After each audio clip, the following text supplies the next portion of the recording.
Bismillahirrahmanirrahim.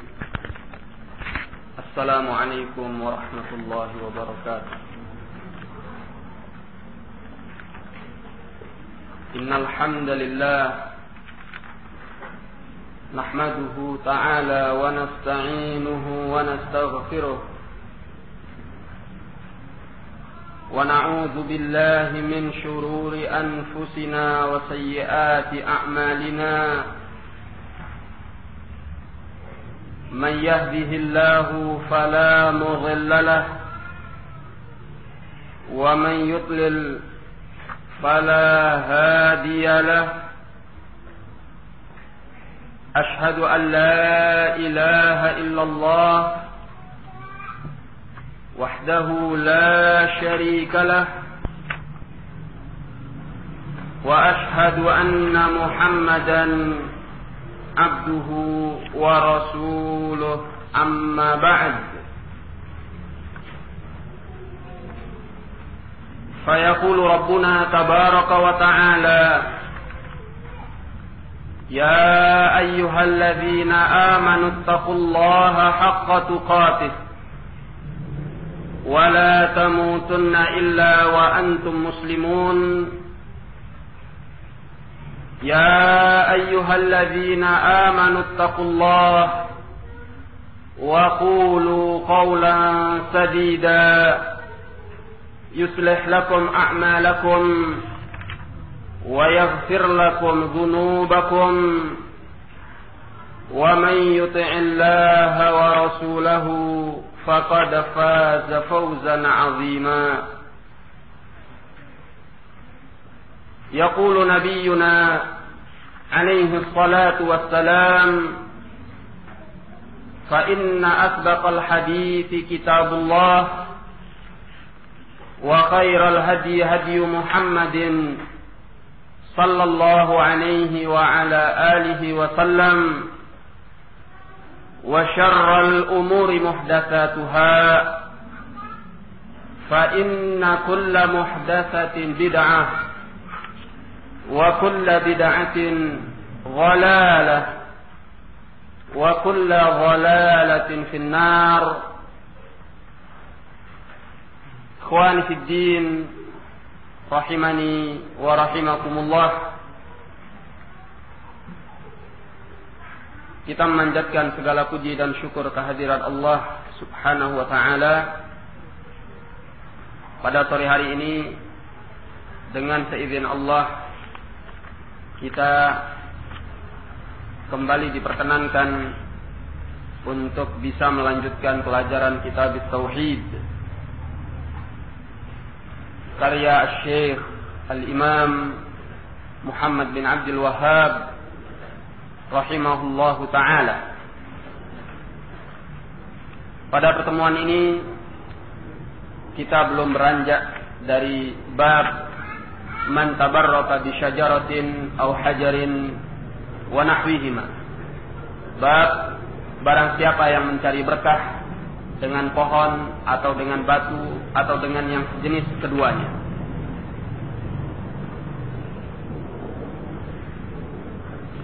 Pada pelajaran yang terakhir kita sudah membaca poin yang ke-20 dari pembahasan masail, pelajaran-pelajaran yang bisa kita ambil dari bab ini. Kembali kita membaca poin yang ke-20. Bismillahirrahmanirrahim. Qala Syekh rahimahullahu ta'ala al-ishrun, yang ke-20. Ini yang ke-20 dari masail yang beliau sebutkan dalam bab ini. Annahu mutaqarrirun indahum annal ibadat mabnaha 'alal amr. Bahwa sudah menjadi ketetapan di kalangan mereka yang namanya ibadah-ibadah landasannya adalah perintah. Artinya selama ada perintah maka itu disyariatkan. Jika tidak ada perintah maka itu adalah perkara yang tidak disyariatkan. Perintah yang dimaksud adalah perintah dari Allah dan Rasulnya alaihi salatu wassalam. Fasara fihi tanbihu ala masailil qabr, sehingga terdapat di dalamnya peringatan mengenai pertanyaan-pertanyaan kubur. Artinya dalam hadis yang telah lalu ada peringatan tentang pertanyaan-pertanyaan kubur. Amma man rabbuka fawadih. Adapun mengenai siapa Rabbmu, maka perkaranya jelas. Ya. Karena dalam hadis yang lalu Nabi sallallahu alaihi wasallam mengingatkan para sahabatnya untuk tidak meminta sebagaimana permintaan Bani Israel. Karena permintaan itu adalah permintaan yang syirik, mempersekutukan Allah. Ya. Jadi masalah siapa Rabbmu, perkaranya jelas. Dalam hadis itu Nabi sallallahu alaihi wasallam mengingatkan bahwa Rabb kita hanya Allah. Sehingga kalau mencari berkah, jangan mencari berkah dari yang selain Allah, tapi mintalah dari Allah tabaraka wa ta'ala. Wa amma man nabiyyuka. Adapun mengenai siapa nabimu, famin ikhbarihi bi anba'il ghaib, maka bisa diambil dari pemberitaan beliau mengenai berita-berita yang gaib. Beliau menyatakan, la tarkabunna sanana man kana qablakum. Sungguh benar-benar kalian akan mengikuti jalan-jalan orang-orang yang sebelum kalian. Ini adalah pemberitaan beliau mengenai perkara-perkara gaib yang akan terjadi. Ya. Di mana beliau telah mengkhabarkan di antara umat ini akan ada orang-orang yang mengikuti jalan-jalan orang-orang yang sebelum mereka, al-Yahud wan Nasara. Ya. Dan pemberitaan mengenai perkara gaib yang disebutkan oleh Nabi sallallahu alaihi wasallam, ja'a min indillah, datangnya daripada sisi Allah, bukan beliau mengada-adanya sendiri. Ini menunjukkan bahwa beliau adalah seorang nabi, seorang rasul.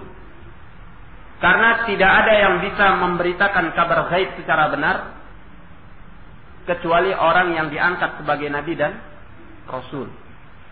Allah menyatakan di dalam Al-Quran, alimul ghaibi fala yuzhiru ala ghaibihi ahada illa man irtadha min rasulin. Allah menyatakan bahwa Allah lah yang mengetahui perkara gaib, dan tidak ada seorang pun yang Allah beritahu tentang kegaibannya kecuali siapa yang Allah ridhai dari kalangan rasul. Ya. Maka tatkala beliau memberitakan tentang perkara gaib, artinya apa? Bahwa beliau adalah seorang rasul. Maka pertanyaan kubur, man nabiyyuka, siapa nabimu? Maka hadis ini memberikan isyarat bahwa nabi kita adalah Muhammad sallallahu alaihi wasallam yang telah memberitakan perkara gaib dengan wahyu dari Allah, sebagai bukti bahwa beliau adalah seorang nabi dan rasul. Wa amma ma dinuka. Adapun mengenai apa agamamu, famin qaulihim, maka diambil dari ucapan mereka, ij'al lana ilahan ila akhirih, jadikan untuk kami sesembahan sebagaimana mereka punya sesembahan-sesembahan. Di sini ada peringatan bahwa agama kita adalah Islam, yaitu agama tauhid yang tidak mempersekutukan Allah dengan sesuatu yang lain. Sehingga tatkala sahabat-sahabat baru meminta kepada Nabi untuk dijadikannya Zatu Anwar, beliau mengingatkan bahwa ucapan ini persis seperti ucapan Bani Israel, ij'al lana ilahan kama lahum alihah. Bani Israel yang meminta kesyirikan, jadikan bagi kami sesembahan sebagaimana mereka punya sesembahan-sesembahan. Ya. Nabi mengingatkan bahwa ini tidak benar. Ya.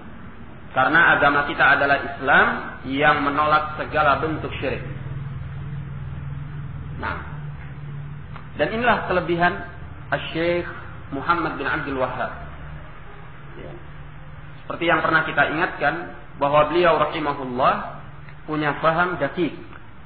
Ya, pemahamannya itu dalam, detail. Sehingga terkadang beliau menyimpulkan dari sebuah hadis perkara-perkara yang barangkali tidak terpikirkan oleh banyak dari kalangan ahlul ilm.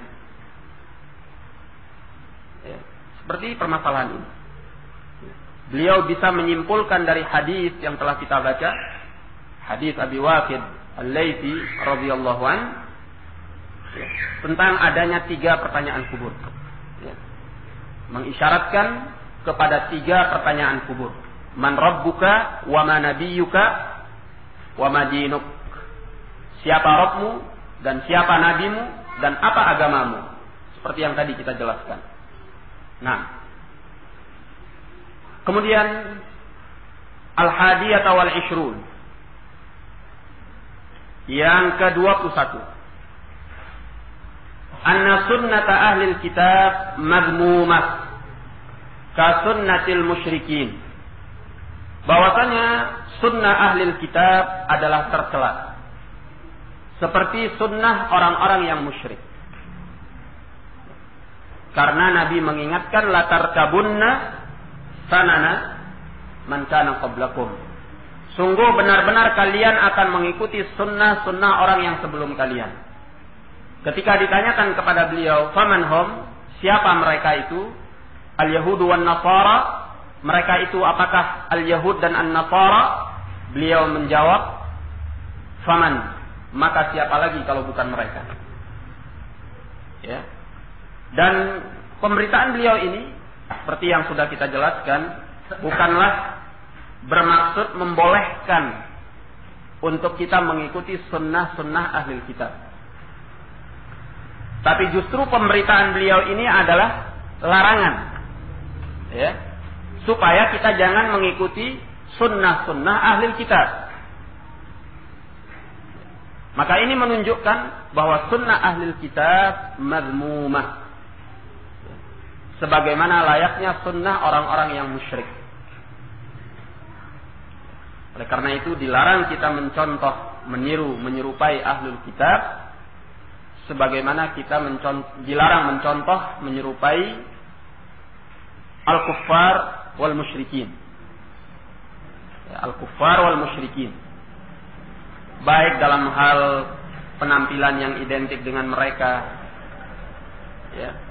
Demikian pula dalam hal ucapan-ucapan yang identik dengan mereka. Demikian pula dalam perkara perayaan-perayaan, peringatan-peringatan, dan segala sesuatu yang menjadi identitas dari mereka ahlul kitab atau al-kuffar wal musyrikin. Ya. Identitas mereka dan agama mereka. Nah, dan ini adalah prinsip yang sudah banyak dilupakan oleh kaum muslimin. Ya. Padahal Nabi sallallahu alaihi wa ala alihi wasallam menyatakan man tashabbaha biqaumin fahuwa minhum. Barang siapa yang menyerupai suatu kaum, maka dia dari golongan mereka.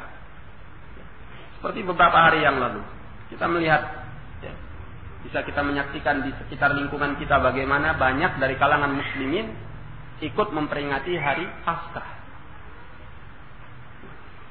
Dan suatu hal yang sangat disayangkan di mana hari Paskah itu dijadikan sebagai hari libur untuk kaum muslimin memperingatinya atau masyarakat memperingatinya.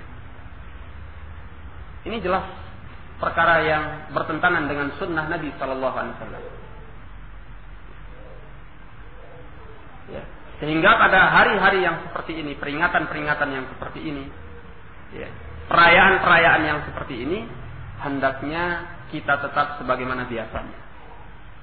Tidak ada peringatan sama sekali, tidak ada perayaan, ya. Dan tidak menunjukkan sedikit pun perasaan menyambut hari itu. Apalagi harus mengucapkan selamat. Yang kita ucapkan bukan selamat, kehancuran. Ya. Karena itu adalah tasyabbuh bisunnati ahlil kitab. Ya, tasyabbuh bisunnati ahlil kitab. Hari apa hari Paskah? Peringatan apa itu? Hah? Menurut mereka, ya, menurut mereka itu adalah hari kematian dari Al-Masih. Menurut mereka, yang benar di dalam Al-Quran Allah menyatakan bahwa Allah mengangkat Nabi Isa alaihissalam, bukan mewafatkannya. Dan kalimat mewafatkan itu di dalam Al-Quran diterangkan dalam ayat lain bahwa yang dimaksud adalah mengangkatnya ke sisi Allah. Dan beliau nanti akan turun kembali di akhir zaman di atas menara putih di wilayah timur Damaskus, ya, yang mana menara putih ini dibangun dengan harta Nasara sendiri. Beliau akan turun membawa keadilan, menghapuskan, menghancurkan salib, ya, membunuh babi, meletakkan upeti, memerangi Dajjal, dan bahkan yang membunuh Dajjal itu adalah Nabi Isa alaihissalam di bawah pimpinan pasukan Al-Imam Mahdi. Ini adalah keyakinan Ahlus Sunnah, keyakinan kaum muslimin yang berdasarkan kepada Al-Quran wal Hadis. Nah, ala kulli hal bahwa sunnatu ahlil kitab madmumah. Ya, sunnah ahlil kitab adalah tercela sebagaimana sunnah al-musyrikin. Baik. As-saniyata wal 'ishrun. Yang ke-28, yang ke-22. Annal muntaqila minal batil alladhi i'tadahu qalbuhu la yu'manu ay yakuna fi qalbihi baqiyatun min tilkal 'adah. Liqaulihim wa nahnu hudatsa'u ahdin bi kufur. Bahwasanya orang-orang yang berpindah dari kebatilan, yang telah terbiasa hatinya dengannya, la yu'man ay yakuna fi qalbihi baqiyatun min tilkal 'adah. Tidak dirasa aman bahwa di dalam hatinya masih tersisa, ya, sesuatu dari kebiasaan itu. Nah, karena ucapan mereka wa nahnu hudatsa'u ahdin bi kufur, kami adalah orang yang baru saja terlepas daripada kekafiran, yaitu kekafiran syirik. Ya. Begitu mereka diingatkan atau terkenang kembali dengan perbuatan syirik mereka yang pernah mereka lakukan di masa jahiliyah, mereka langsung memintanya kepada Nabi Sallallahu Alaihi Wasallam. Ya, muncul sisa yang masih ada di dalam hatinya. Walaupun tujuan mereka bukan untuk berbuat syirik seperti yang sudah kita sebutkan. Karena tidak mungkin sahabat punya niat yang seperti itu. Sebab dari dulu pun mereka sudah tahu. Sebelum mereka masuk ke dalam Islam, mereka sudah tahu kalau di dalam Islam ini dilarang untuk berbuat syirik, menyekutukan Allah dengan yang selain Allah. Jadi tidak mungkin niat mereka ingin menyekutukan Allah. Niat mereka justru ingin mendekatkan diri kepada Allah dengan cara yang seperti itu. Sehingga mereka minta dari Nabi Sallallahu Alaihi Wasallam, masih terdapat sisa-sisa daripada kebiasaan masa lampau pada diri mereka. Namun diingatkan oleh Nabi Sallallahu Alaihi Wasallam dan dilarang olehnya. Jadi, ikhwan fiddin rahimani wa rahimakumullah, orang yang baru saja berpindah dari sebuah kebatilan, apakah itu kekafiran, kesyirikan, kebid'ahan, kemaksiatan, dan setiap kejelekan yang dilarang oleh Allah dan Rasulnya, maka hendaklah dia berupaya sekuat tenaga, semampu mungkin untuk menghapuskan dan membersihkan sisa-sisa kejelekan itu daripada hatinya. Ya. Caranya bagaimana? Caranya adalah dengan dia menjauhkan diri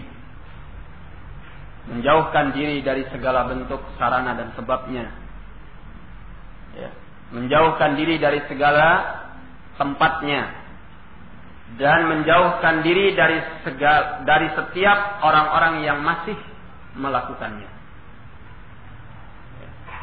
Nah, sehingga dengan demikian dia akan benar-benar bisa membersihkan diri dari kejelekan dan kebiasaan buruk yang telah lampau itu. Nah, dan kita masih ingat dengan hadis orang yang membunuh 99 orang, kemudian melengkapinya dengan membunuh seorang rahib. Ya, hadis Abdullah bin Umar muttafaqun alaih. Di mana dalam hadis itu orang ini ketika taubat, apa yang diperintahkan kepadanya? Dia diperintahkan untuk meninggalkan tempat buruk yang dia telah tinggal padanya sebelum itu, dan menuju kepada negeri yang baik, kampung yang baik, yang di sana disembah Allah Tabaraka wa Ta'ala. Maka demikianlah orang yang bertaubat, maka hendaklah dia memutus urat akar atau segala sesuatu yang menghubungkan dia kepada kebatilan yang telah dia tinggalkan. Ya. Kalau tidak, maka dia akan masih teringat dan terkenang-kenang dengan kebatilan masa lampau. Dan itu sangat efektif untuk membuatnya kembali kepada dosa yang sebelumnya. Nah, jadi ikhwani fiddin rahimani wa rahimakumullah, ya, kalau kita lihat hadis ini, sahabat yang meminta kepada Nabi sallallahu alaihi wasallam untuk dijadikan zatu anwar, ya, mereka ini dalam kondisi sedang bersama Nabi, ya, disertai oleh sekian banyak para sahabat yang telah baik keislamannya, ya, hanya semata-mata karena mereka melintasi suatu kaum yang mempunyai zatu anwar, langsung teringat kembali. Ya. Dan bagaimana apabila seorang yang telah bertaubat dari suatu kebatilan, kemudian dia masih tinggal di tempat kebatilan itu. Nah, maka itu tidak akan mendukung kepada taubatnya. Baik. Ikhwan fiddin rahimani wa rahimakumullah. Maka di dalam syarat seorang yang bertaubat itu disyaratkan untuk dia bertekad, ya, tidak mengulangi dosa yang sama. Sehingga dengan tekadnya itu hilang segala bentuk sisa daripada kebatilan masa lampaunya. Nah, dan diharapkan dengan tekadnya itu dia memutuskan hubungan dengan segala masa lampaunya yang kelam. Baik. Ikhwani fiddin rahimani wa rahimakumullah. Jadi ini adalah pelajaran penting yang ke-22, di mana kita bisa mengambil pelajaran untuk menghindarkan diri dari tempat-tempat yang jelek, sarana-sarana yang jelek, ya, sebab-sebab yang jelek yang bisa mengingatkan kita kepada hal-hal jelek yang telah kita tinggalkan. Baik. Sekarang kita akan membaca syarah dari bab ini, ya, mengenai hadis ataupun penjelasan yang telah disebutkan. Qala Syekh Al-Allamah Ahmad bin Yahya An-Najmi rahimahullahu taala, asy-syarh: at-tabarruku huwa iltimasul barakah minasy-syai'. Yang dimaksud dengan at-tabarruk adalah mencari berkah dari sesuatu. Jadi yang disebut dengan at-tabarruk adalah mencari berkah dari sesuatu. Faman tabarraka bi syai'in kana ala haddi za'mihi anna dzalika syai'a fihi barakah, wal barakah hiya mukatharatu syai' wa ja'luhu katsiran aktsara minal 'adah. Maka barang siapa yang mencari berkah dengan sesuatu, dia berada pada batasan anggapannya bahwa sesuatu itu di dalamnya ada barakah. Jadi kata beliau, barang siapa yang mencari berkah kepada sesuatu, mesti dia menganggap bahwa sesuatu itu ada barokahnya. Wal barokah hiya mukafaratus syai'. Dan yang disebut dengan al barokah yaitu memperbanyak sesuatu. Wa ja'luhu katsiran aktsar minal 'adah, dan menjadikannya lebih banyak daripada kebiasaannya. Nah, maka gampangnya seperti yang sudah kita jelaskan bahwa al-barakah yaitu banyaknya kebaikan dan menetapnya kebaikan pada sesuatu. Ya. Kasratul khair wa thubutuh. Ya, banyaknya kebaikan dan menetapnya kebaikan pada sesuatu. Itu disebut dengan al-barakah. Ya. Nah, banyaknya di sini kata beliau aktsar minal 'adah. Banyak lebih daripada kebiasaannya. Ya. Seperti yang dicontohkan. Ya. Barakah yang syar'iyyah, seperti melaksanakan sholat. Kita tahu bahwa sholat itu ada barakah, ya enggak? Di dalamnya ada kebaikan-kebaikan, la syak. Baik, tapi sholat-sholat tertentu mengandung keberkatan yang lebih. Sebagai contoh, apabila sholat itu dilakukan di Masjidil Haram. Kalau di tempat lain itu 1 pahalanya. Ya. Tapi kalau di Masjidil Haram itu 100.000 kali lipat. Berarti kebaikannya banyak, berlipat ganda lebih daripada kebiasaannya. Walaupun sholatnya sama pada waktu yang sama. Nah, ini contoh bahwa di dalamnya ada barokah. Ya, di dalamnya ada barokah. Nah, demikian pula kalau kita contohkan seperti ilmu. Kita yakin bahwa ilmu yang bermanfaat apapun bentuknya, ya, itu ada kebaikannya. Tapi kalau yang dituntut itu adalah ilmu tentang agama yang mulia ini, ya, kebaikannya itu banyak, melebihi pengetahuan-pengetahuan lain yang bermanfaat. Ya. Bukan saja mendatangkan manfaat, mendatangkan pahala, ya, mendapatkan permintaan ampun, ya, para malaikat tunduk kepadanya, dan lain sebagainya seperti yang sudah kita jelaskan. Baik. Nah, ini namanya al-barakah. Ya, di mana kebaikannya itu lebih banyak daripada kebiasaannya. Wa qaulul insani ya'lamu anna hadha asy-syai'a fihi barakah amrun marfu'. Nah, kata beliau, keberadaan seseorang bisa tahu bahwa sesuatu ini padanya terdapat barakah adalah perkara yang tertolak. Ya. Wa ghairu maqbul. Dan tidak bisa diterima. Nah, illa ayyakuna hadzal ilmu waridan min Allah azza wa jalla kama qala an-nabiy sallallahu alaihi wasallam wa dzakara al-hadits. Kecuali kata beliau, apabila pengetahuan ini datangnya dari Allah azza wa jalla sebagaimana yang disabdakan oleh Nabi sallallahu alaihi wasallam. Kemudian beliau menyebutkan hadis. Baik. Ya. Ini yang beliau maksud adalah barokah yang syar'iyyah. Yang mana kebaikannya tidak diketahui banyak kecuali dari syariat. Ya. Itu tidak bisa diada-ada atau dipikirkan atau dikhayalkan atau diduga oleh seseorang dengan akalnya sendiri. Ya, tapi harus ada dalilnya. Nah, harus ada dalilnya. Karena ini adalah perkara yang tidak diketahui kecuali oleh Allah dan Rasulnya sallallahu alaihi wasallam. Oleh karena itulah dalam masalah fadhailul a'mal, ya, keutamaan amal itu, ya, tidak bisa seseorang hanya menduga-duga bahwa sebuah amalan ada keutamaannya demikian dan demikian. Ya.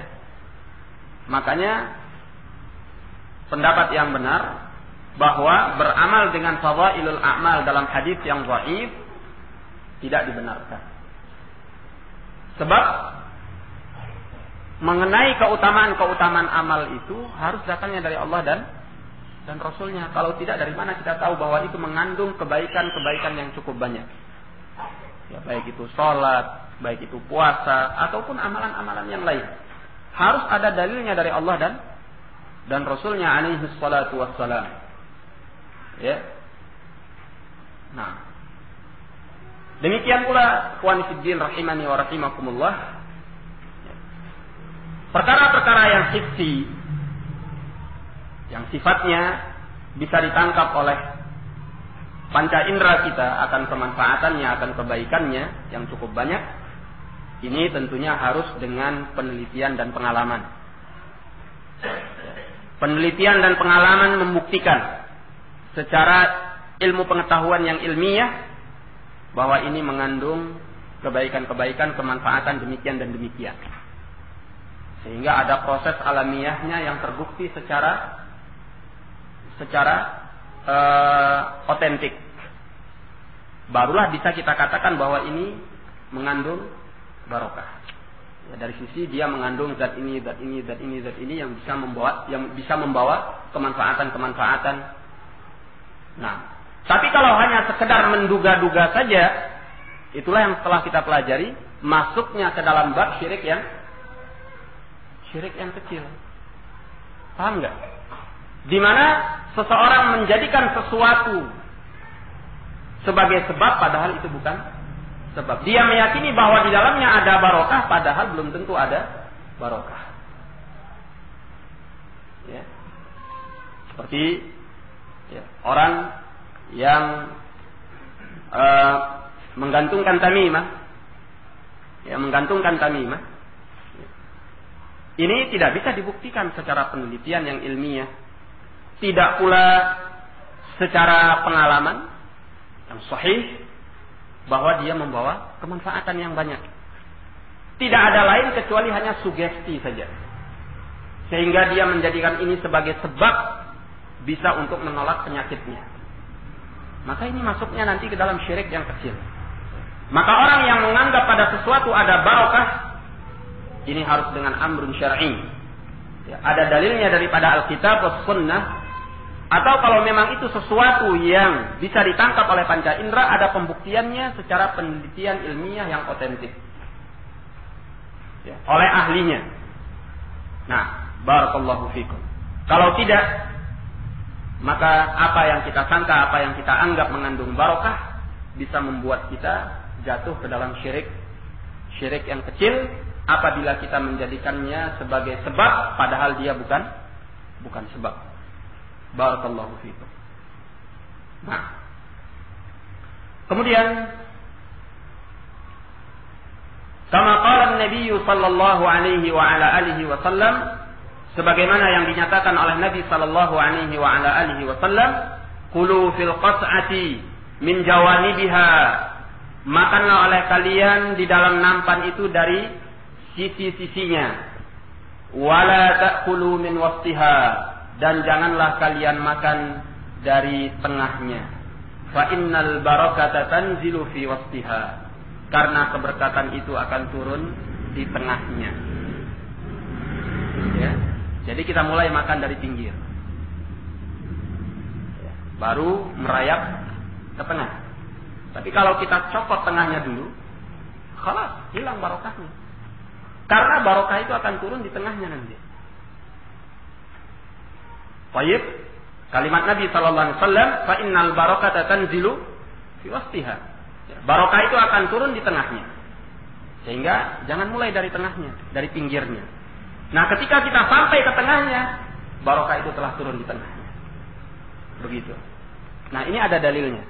Hadis dari Nabi sallallahu alaihi wasallam. Tidak boleh kita menduga-duga. Kalau tidak ada hadis ini, tidak boleh kita mengatakan jangan makan dari tengah, dari pinggirnya, karena barokah itu akan turun di tengahnya. Jadi kita mulai dari pinggir dulu. Kenapa? Karena di pinggir itu lebih lebih dekat dengan kita sehingga lebih gampang diambil. Ini akal. Ya. Akal tidak bisa menangkap letaknya barokah. Karena barokah itu datangnya dari Allah. Ya. Dan tidak bisa dibuktikan secara ilmiah. Ya. Prosesnya secara otentik tidak bisa dibuktikan begitu. Karena yang namanya barokah itu adalah datang dari Allah Tabaraka wa Ta'ala sebagai sesuatu yang gaib. Ya, kalau ada hadisnya barulah kita katakan bahwa itu barokah. Baik. Qala wa makna dzalik. Makna hal itu. Annal barakata tanzilu fiha. Ya. Bahwasanya barokah itu akan turun padanya. Fayakthurut ta'amu awil ma'. Sehingga makanan itu akan menjadi banyak atau demikian pula dengan air. Nah, ini beliau terangkan kenapa kita makan dari pinggir, jangan dari tengah. Ya.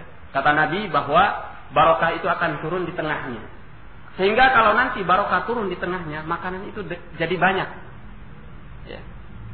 Atau kalau dia ada airnya, kuah misalnya, kuah itu jadi banyak. Ya. Mungkin kita tidak menyadari, mungkin kita tidak melihatnya secara mata fisik, ya, mata kepala kita. Tapi tatkala kita memakannya, ya, karena di dalamnya telah ada barokah, ya, apa yang kita makan itu menjadi satu kebaikan untuk kita. Misalnya di antara kebaikan itu kita cepat merasa kenyang, ya, karena kita telah mendapatkan barokahnya. Sehingga walaupun orang banyak yang memakannya, makanan segitu itu cukup. Kenapa? Karena sudah ada barokahnya, gitu. Sehingga dengan demikian, ya, Nabi Sallallahu Alaihi Wasallam mengajarkan kita untuk memakan dari pinggirnya. Ya. Nah, dan seperti yang sudah kita jelaskan bahwa kebiasaan Nabi dan para sahabatnya, radhiyallahu anhum, makan mereka adalah berjamaah. Ya. Kalau kita lihat riwayat-riwayat, mereka seringnya makannya adalah berjamaah, tidak sendiri-sendiri, nafsi-nafsi. Ya. Karena itu bukan kebiasaan dari Nabi Sallallahu Alaihi Wasallam dan para sahabatnya. Baik. Qala wa dzalika idza samma alaihi. Yang demikian itu terjadi apabila dia mengucapkan basmalah atasnya. Ya. Karena kalau dia tidak mengucapkan basmalah, barokah itu hilang. Makanannya dimakan oleh syaitan. Ya, syaitan ikut makan atau ikut minum bersamanya. Kalau dia tidak membaca basmalah. Wa qad kana taktsiru at-ta'ami fi zamanin Nabi sallallahu alaihi wasallam amran mahsusan. Ya. Dan adalah dibanyakannya makanan pada masa Nabi sallallahu alaihi wasallam adalah perkara yang dipersaksikan. Ya. Dirasakan oleh para sahabatnya. Makanya mereka sering mendapatkan situasi kekurangan makanan. Ya. Logistiknya kurang. Tetapi mereka selalu merasa cukup. Kenapa? Karena barokah. Beda dengan kita sekarang, logistik kita banyak, bahkan berbulan-bulan setelahnya pun masih cukup, tapi selalu merasa kekurangan. Ya. Nah, kita sudah ribut, padahal hal itu belum terjadi. Kehabisan itu belum terjadi. Kenapa? Karena kurang barokahnya. Nah di masa Nabi Sallallahu Alaihi Wasallam tidak. Ya, logistiknya sedikit, makanannya sedikit, tetapi barokah. Ya, sehingga mereka selalu merasa cukup dengan yang sedikit itu. Dicontohkan di sini ka'anak Jabir wasa'ihi minasyair. Seperti peristiwa tentang anak kambing betina milik Jabir dan satu sa' tepungnya dari tepung gandum. Ya. Kemudian dikisahkan ceritanya di sini. Yang lebih kurang intinya bahwa peristiwa itu terjadi di masa perang Khandaq. Ya, pada waktu itu para sahabat berkumpul untuk menggali lubang parit, ya, dalam rangka melindungi kota Madinah dari serangan Al-Ahzab.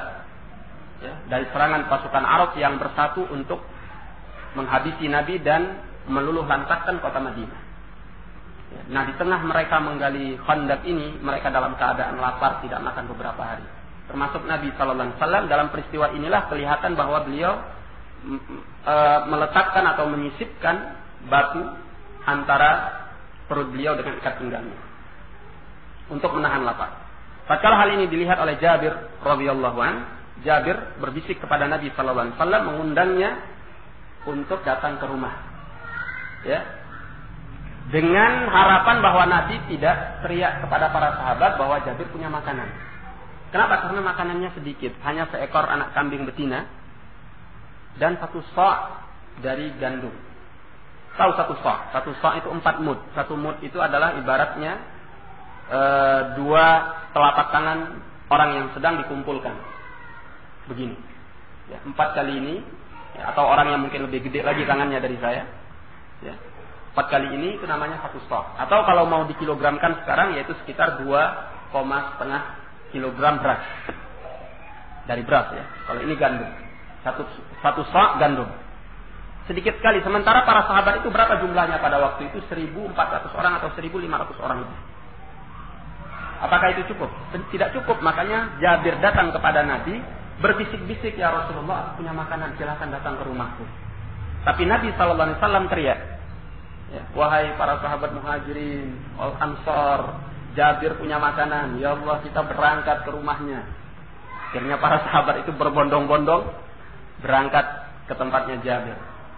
Ya, Jabir melihat itu salah. Dia merasa sudah kiamat sudah. Dia berbisik kepada istrinya, terjadi apa yang engkau khawatirkan. Karena dia sudah dipesani oleh istrinya, engkau jangan teriak. Engkau bisikkan kepada Nabi, supaya Nabi datang seorang diri dan hanya dengan beberapa orang sahabat. Itu pesan istrinya dari rumah. Tapi ternyata Nabi meneriakkan hal itu kepada segenap para sahabat, diajak semuanya. Ya, sehingga kata Jabir tatkala dia pulang, terjadi apa yang engkau khawatirkan. Ya. Namun inilah barokah yang kemudian terjadi di masa Nabi sallallahu alaihi wasallam. Ya, Nabi datang, Nabi bilang, adonan tepungmu jangan engkau buat rotinya dulu, ya. Kemudian bubur dagingmu jangan engkau buka tutupnya. Kemudian Nabi sallallahu alaihi wasallam minta supaya istrinya mengadon tepung itu menjadi roti bersama seorang ahli roti dari kalangan wanita-wanita muslimah. Ya. Dan Nabi sallallahu alaihi wasallam berada di situ. Beliau yakni menghembuskan sedikit air ludah sambil berdoa kepada Allah pada adonan tersebut dan kepada bubur daging yang sedang dimasak itu. Ya. Rotinya jadi, kemudian bubur dagingnya itu jadi, diambil oleh Nabi, dimasukkan ke dalam nampan, cukup untuk 10 orang. Dipanggil 10 orang yang pertama makan sampai kenyang. 10 orang kedua, 10 orang ketiga, terus sampai semuanya habis. Nabi juga ikut makan, Jabir ikut makan, istrinya ikut makan, masih sisa dan masih banyak. Ya, dan diminta untuk membagikan kepada orang-orang yang berada di sekitarnya. Au kama fil hadis, ini menunjukkan bahwa makanan sedikit tapi barokahnya banyak. Nah, barakallahu fikum. Jadi kekurangan logistik itu sebetulnya bukan masalah kalau barokahnya banyak. Ya. Yang masalah itu adalah logistik banyak tapi tidak ada barokahnya. Nah, ilahuna kita cukupkan dulu sampai di sini. Wabillahi taufiq wal hidayah. Assalamualaikum warahmatullahi wabarakatuh.